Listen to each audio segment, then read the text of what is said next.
Now, Mike specializes in human performance and is a sought-after international presenter in the field of health and fitness. I've been getting very strong using kettlebells, and I interviewed a guy who has been integral in making that happen, a guy who is a freak of nature.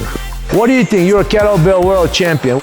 He has competed over the course of 15 plus years at an elite level. One of his mentors and instructors is Paul Chat. You've got more experience in a lot of these areas than I do. You know, you're one of the top kettlebell athletes in the whole world.